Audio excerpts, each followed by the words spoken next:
नमस्कार, मैं कमलेश कबीर आपका एक बार फिर स्वागत करता हूँ कबीर्स मेमोरी एनहांसमेंट प्रोग्राम में। आज हम शुरुआत कर रहे हैं मेमोरी एनहांसमेंट प्रोग्राम की और उसके फर्स्ट एपिसोड की। तो पहला जो एपिसोड होगा ये थ्री पार्ट्स में डिवाइड होगा।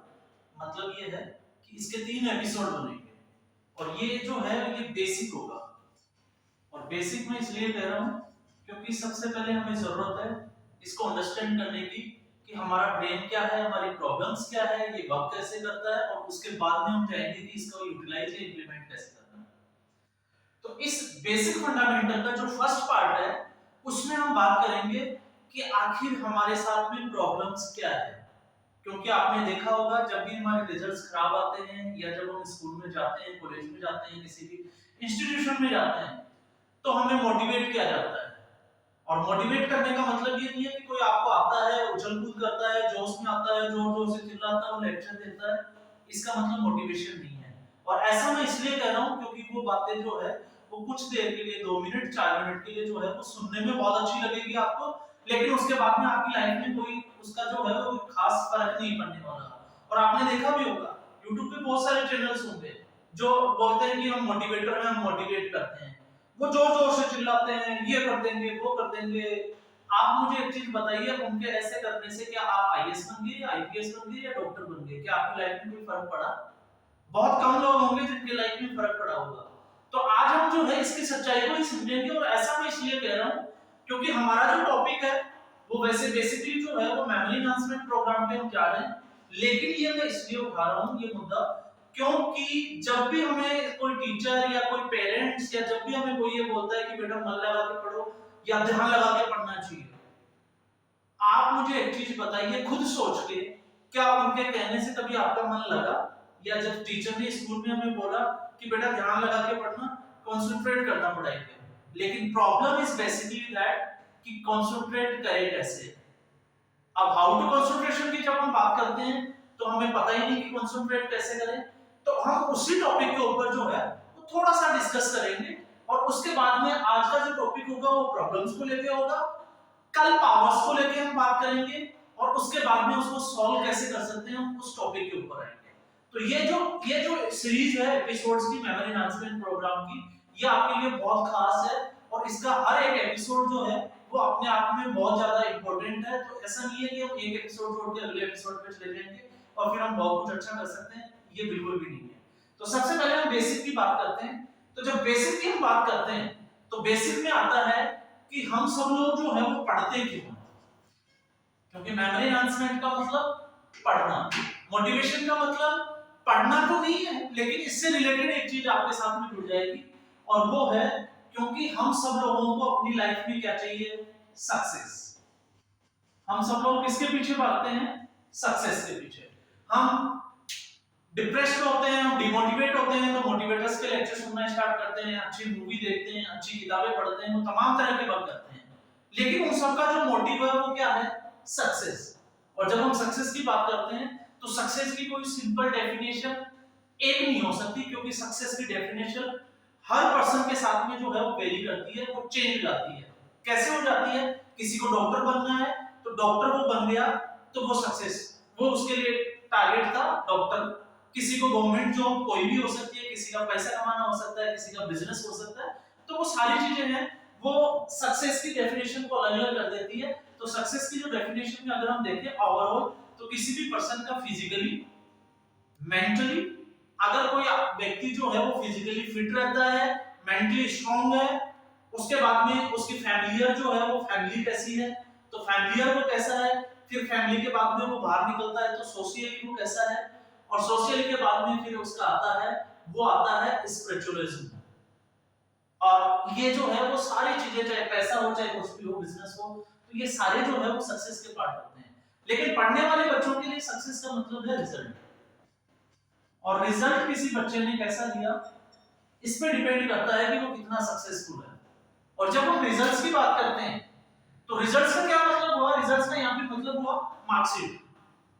हम जो है वो जब बोर्ड क्लास में जाते हैं या किसी क्लास के एग्जाम देते हैं तो आपकी मार्कशीट में आपके मार्क्स क्या है, ये आपकी सक्सेस है। और जब हम रिजल्ट की बात करते हैं तो रिजल्ट जो है फिर वो चेंज हो जाता है और वो है टारगेट। रिजल्ट के लिए हम क्या बना लेते हैं? टारगेट। और टारगेट क्या होता है? आप किसी भी बच्चे को पूछे वो 10th क्लास में, 9th क्लास में, 10th क्लास में, 12th क्लास में, तो उसका टारगेट है लाइक दैट 90%, किसी का टारगेट होगा 80%। ये मार्क्स उनको स्कोर करना है, ये एक टारगेट लेके चलते हैं, मुझे 90% मार्क्स स्कोर करना है, मुझे 80% मार्क्स स्कोर करना है। लेकिन उस टारगेट के अकॉर्डिंग वो प्रिपरेशन करते हैं, पूरे साल मेहनत करते हैं, पढ़ाई करते हैं, लेकिन जब उसका रिजल्ट आता है तो आपने नोट किया होगा कि 97% से अबव स्टूडेंट्स के साथ क्या होता है, जब वो 90% का टारगेट लेते हैं तो वो अचीव कितना कर पाते हैं, या इसको हम कह सकते हैं कि गेन कितना होगा, 85%। जब वो 80 का टारगेट लेके चलते हैं तो 78, 77 हो सकता है 60 पे भी आ जाए। तो ये जो है, ये मैं इसलिए कह रहा हूं क्योंकि हम खुद के साथ में अगर हम बात करें तो जब हम पढ़ते थे तब भी ऐसा ही था, हमारा टारगेट इतना होता था लेकिन टारगेट से हम थोड़ा बहुत पीछे रह जाते थे, कभी उसको गेन नहीं कर पाते थे। तो ये मैंने बात इसलिए की है क्योंकि टारगेट ही हमारा रिजल्ट जो है वो तय करता है, और जब हमारा टारगेट कंप्लीट नहीं हुआ दैट मींस डेफिनेटली जो हमारा रिजल्ट है वो नेगेटिव है, चाहे वो 2% हो चाहे 3%, चाहे वो 5% हो सकता है, चाहे 10% हो सकता है। तो यहां से अगर तो हमारा टारगेट हम उसको गेन नहीं, अचीव नहीं कर पाए, तो ये मान के चलिए कि हमारा जो रिजल्ट है वो नेगेटिव है। लेकिन अब आपका जो रिजल्ट है वो नेगेटिव है, तो ये हमें अफेक्ट कैसे करेगा, बस उसको समझना है। तो अफेक्ट कैसे करेगा, जैसे एक बच्चा जो है वो एक क्लास में, चाहे वो जैसे मान लीजिए कॉम्पिटिटिव एग्जाम्स की तैयारी कर रहा है, गवर्नमेंट जॉब के लिए उसने एक बार एग्जाम दिया, एग्जाम में उसका रिजल्ट अच्छा नहीं आया, उसके फेवर में नहीं आया, अब उसको नेक्स्ट टाइम प्रिपरेशन करनी है। तो नेक्स्ट टाइम जब वो प्रिपरेशन के लिए जाएगा तो उसके दिमाग में डाउट रहेगा, वो शक करेगा अपने आप में, क्योंकि पिछली बार मैंने मेहनत की थी लेकिन मेरा रिजल्ट अच्छा नहीं आया, अब की बार भी पता नहीं होगा या नहीं होगा, तो क्वेश्चन मार्क लगा लिया उसने। और इस क्वेश्चन मार्क का ही हम दूसरी उसमें लेंगे लेवल ऑफ मोटिवेशन, क्योंकि उसने अपने आप को जो है वो डिमोटिवेट करना स्टार्ट कर लिया, डाउट करना स्टार्ट कर लिया। तो यहाँ पे रिजल्ट अच्छा नहीं है तो ये हमें अफेक्ट कैसे करेगा, ये हमारे मोटिवेशन लेवल को जो है वो हमेशा जो है वो डिमोरलाइज करेगा। डिमोरलाइज का मतलब हो गया हम अपने आप पे शक करेंगे और शक करते हुए तैयारी करेंगे, होगा या नहीं होगा, पिछली बार भी 8 घंटे मेहनत की थी, अब भी मैं 8 घंटे मेहनत कर रहा हूं, वो तमाम तरह की चीजें आएंगी आपके दिमाग। अब जैसे हम डिमोरलाइज डिमोटिवेट होने की सिचुएशन में आए तो ये सीधा अफेक्ट करेगा हमारे कंसंट्रेशन लेवल को। और कंसंट्रेशन लेवल की अगर हम बात करें तो कंसंट्रेशन लेवल ब्रेक कैसे होता है वो भी हम समझ लेते हैं।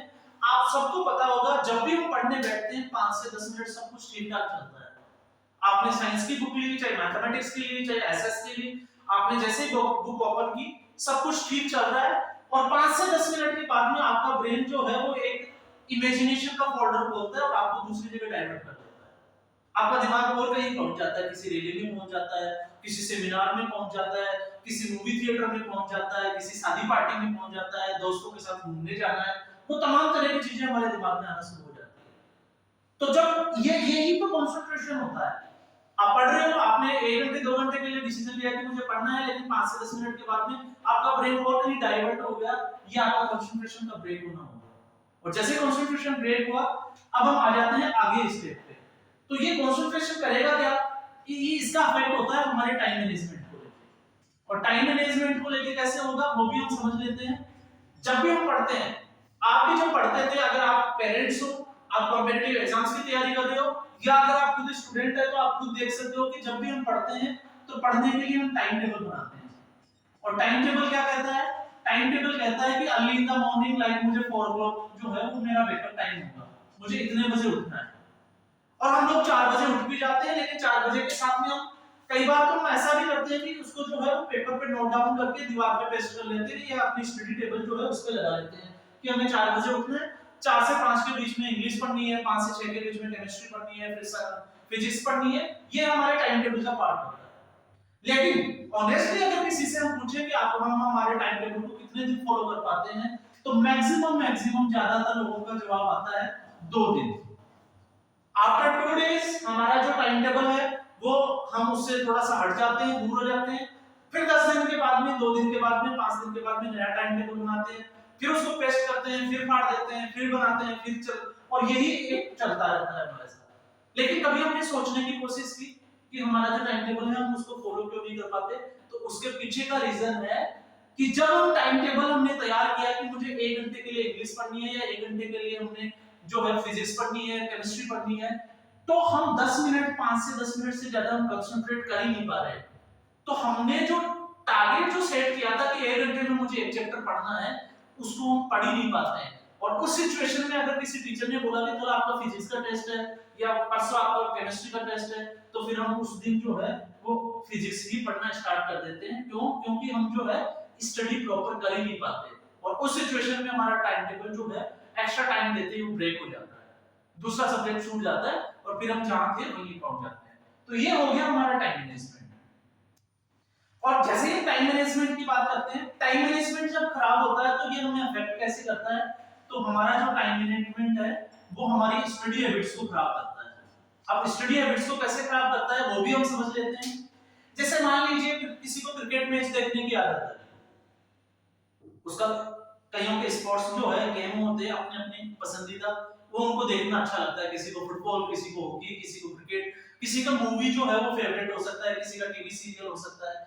और उस सिचुएशन में देखो हमें पढ़ाई भी करनी है और साथ में वो भी देखना है, तो बच्चे क्या करते हैं, पढ़ाई प्रॉपर नहीं समय पे नहीं कर पाने की वजह से जो है वो टीवी ऑन करते हैं और टीवी के सामने ही पढ़ने की कोशिश करते हैं।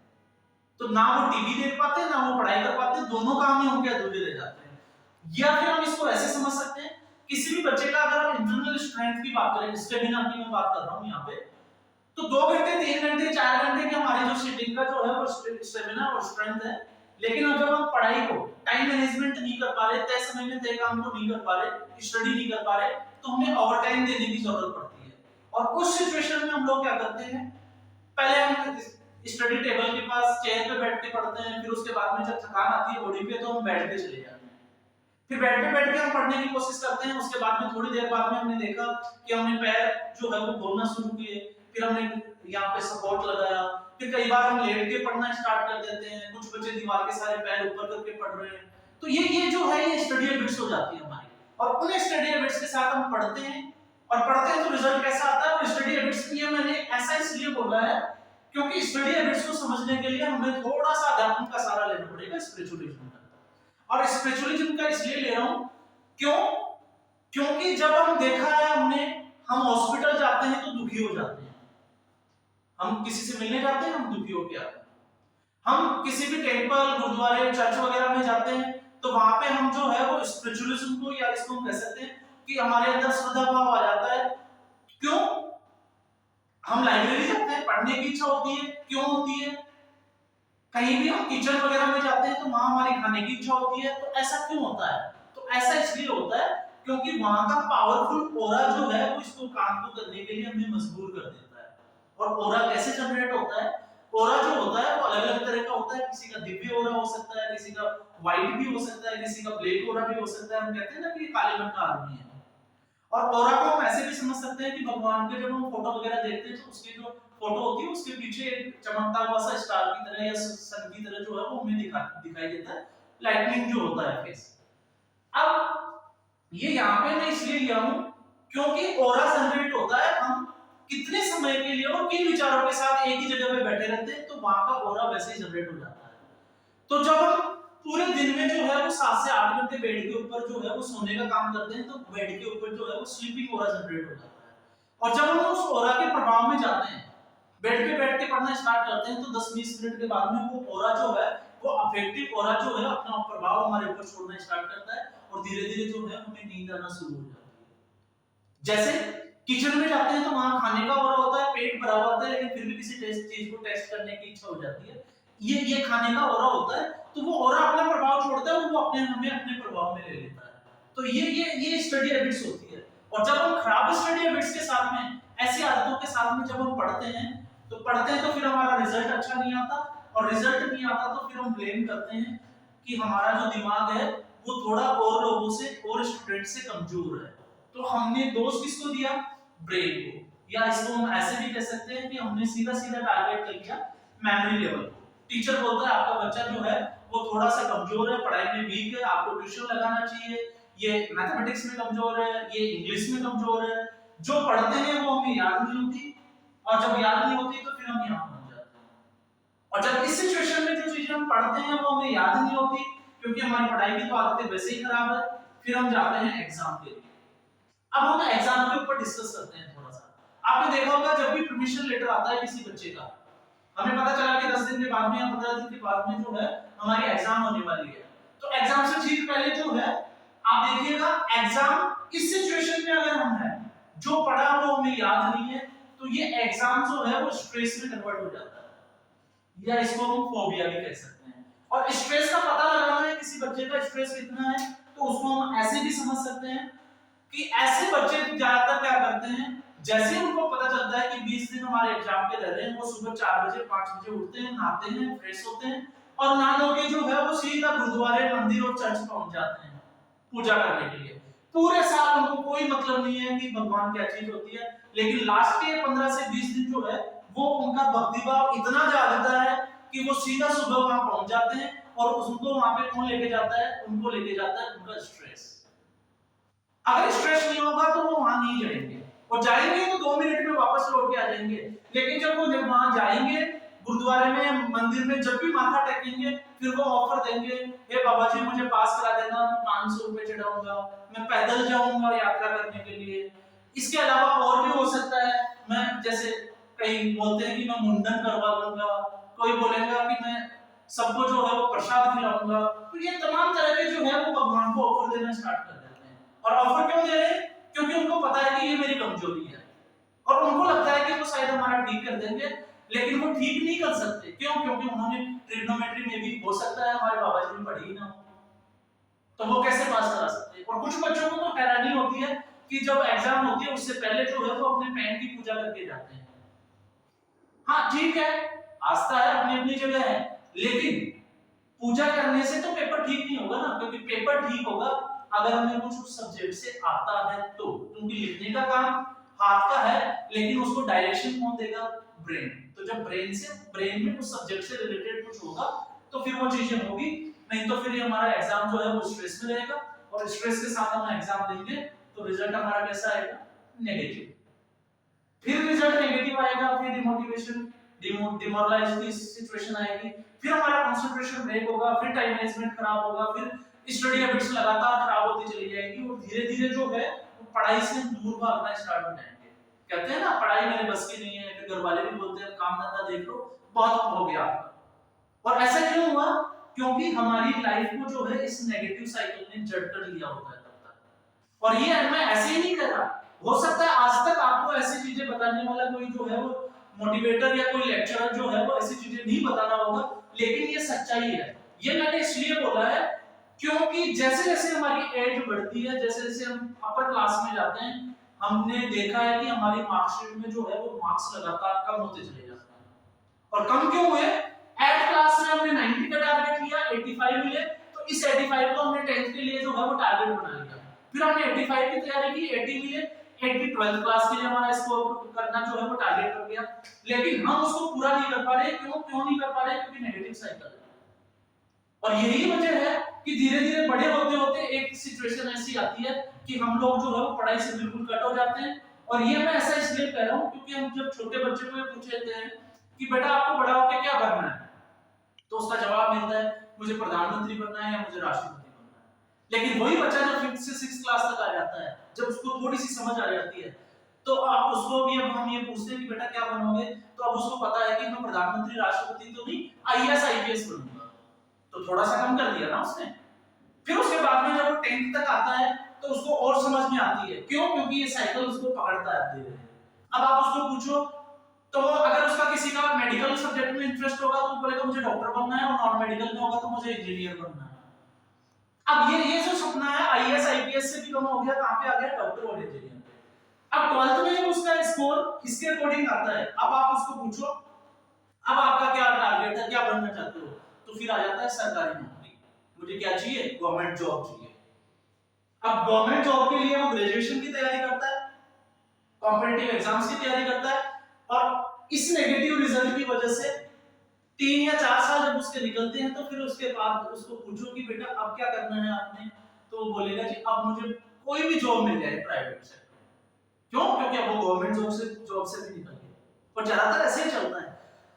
और अगर उसके बाद में भी उसको 1-2 साल नहीं मिलती है, जब उसकी शादी की उम्र हो जाती है, शादी हो जाती है, तो फिर कांग्रेस जिंदाबाद, फलाना मुर्दाबाद, बस फिर वो यहाँ पे आ जाता है। इस सरकार ने हमारे लिए ऐसा नहीं किया, उस सरकार ने हमें आरक्षण नहीं दिया, वो नहीं किया, वो नहीं किया, क्यों नहीं किया? क्योंकि ये साइकिल चल रहा है। और ये इसी वजह से जो है वो हमारा रिजल्ट पॉजिटिव नहीं आता है। तो अब ये हमें समझने की जरूरत है, और ये किसी एक ही नहीं, ऑलमोस्ट 97 से 98% जो स्टूडेंट्स होती है उनकी ये मेजर प्रॉब्लम है। अब ना तो इसको पेरेंट्स समझ पाते हैं, ना स्टूडेंट समझ पाते हैं कि बच्चे के साथ में प्रॉब्लम्स क्या है। बस बच्चे को बोला जाएगा बेटा मोटिवेट और कंसंट्रेशन, बट बच्चे, अगर मैं आपको एक छोटी सी राय दूंगा, अगर किसी बच्चे को आपकी बात कोई पेरेंट्स या कोई टीचर्स जो है अगर स्कूल में ये बोलते हैं कि बेटा कंसंट्रेट करना, मन लगा के पढ़ना, तो आपको सीधा एक ही क्वेश्चन करना है कि पहले आप हमें ये बताइए कि मन लगता कैसे है, या हम कंसंट्रेट करें कैसे, फिर देखते हैं उसका रिप्लाई क्या मिलता है। क्योंकि इसको लगाने के लिए हमें पता होना चाहिए कि ध्यान लगता कैसे और ध्यान होता क्या है। मोटिवेशन के लिए हम अपने आप को मोटिवेट करने के लिए, जहां तक मैं मानता हूं, कॉन्फिडेंस का होना जरूरी है। जब तक आप सेल्फ कॉन्फिडेंस के उस मोड पे नहीं आओगे, आत्मविश्वास आपका लवरेज नहीं होगा, भरपूर नहीं होगा, तब तक आप मोटिवेट नहीं हो सकते, और उसके लिए जरूरत होती है रिजल्ट की। यही वजह है, अगर आप किसी भी एक फैक्टर पे काम करते हो, चाहे आप स्टडी हैबिट्स पे करो, चाहे टाइम मैनेजमेंट पे करो, चाहे कंसंट्रेशन पे करो, आप काम नहीं कर सकते। क्यों नहीं कर सकते? क्योंकि आपस में जो है वो जुड़े हुए होते हैं। अभी कोई बोलता है कि टाइम मैनेजमेंट अच्छा कर लेंगे तो अच्छा कर लेंगे, नहीं, क्योंकि टाइम मैनेजमेंट के लिए कंसंट्रेशन का होना जरूरी है, कंसंट्रेशन के लिए मोटिवेशन का होना जरूरी है, और सेल्फ कॉन्फिडेंस के लिए आपका रिजल्ट का पॉजिटिव होना जरूरी है। रिजल्ट पॉजिटिव कब होगा? जब एग्जाम में स्ट्रेस नहीं रहेगा, इंटरेस्ट आएगा। उसके अलावा अब एग्जाम अच्छा कब होगा? जब आप पढ़ोगे तो चीजें आपको याद होगी, और पढ़ोगे तो याद होगी कैसे होगी? जब आपकी पढ़ाई की जो आदतें हैं वो आपकी अच्छी होगी। तो ये जो कड़ियां है इस सर्कल की, वो आपस में जुड़ी हुई होती है।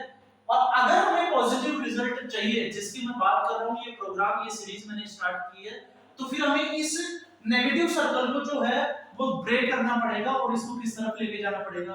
पॉजिटिव वे में लेके जाना पड़ेगा। और पॉजिटिव में कैसे जाएगा? उससे पहले हमें खुद पे भरोसा करना पड़ेगा, और भरोसा का कैसे होगा?